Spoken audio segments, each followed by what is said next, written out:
আসসালামু আলাইকুম। কী অবস্থা সবার, কেমন আছেন? আশা করি সবাই ভালো আছেন। আমি আলহামদুলিল্লাহ ভালো আছি। যারা নতুন সৌদি আরব আসতে চান 600 টাকা বেতনে, তাদের সম্পর্কে আমি আজকে কিছু কথা বলবো। যে 600 টাকা বেতনে আসিয়া আমরা কী করব, কী ধরনের লাভবান হতে পারে, কী ধরনের ক্ষতি হতে পারে, সেই সম্পর্কে আমরা আলোচনা করবো আজকে আমি। 600 টাকা বেতনে আপনি যদি কোম্পানিতে আসেন, যদি খানা নিজের থাকে, তাহলে 300 টাকার মতো আপনার খানা আর মোবাইল খরচ যাইব গা।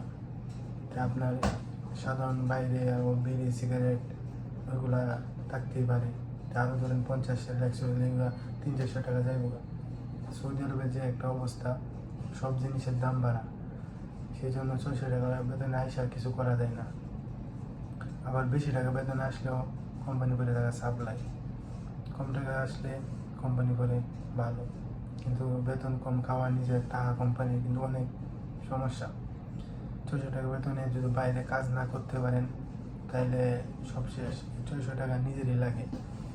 তাই বিদেশ আসার আগে আমি বলি, সবাই যারা নতুন আসতে চান আর কি, কাজ শিখে, যে কোনো কাজ শিখে তারপর দালালের মাধ্যমে আসেন, কি এজেন্সির মাধ্যমে আসেন, কি মেন অফিসের থেকে আসেন, যেখান থেকে আসেন, মানে কাজ শিখে আসেন। কাজ ছাড়া সৌদি আরব কোনো দাম নেই। 600 টাকা সর্বনিম্ন ক্লিনার 600 টাকা। 600 টাকা বেতন কিচ্ছু হয় না বর্তমানে।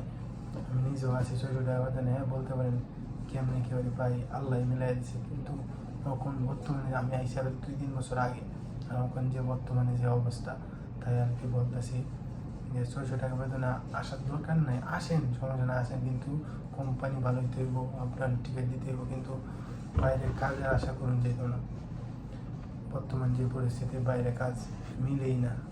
আর দেশে যে দালাল, বিদেশে সেরকমই দালাল, টাকা দিয়ে কাজ কিনতে হয়।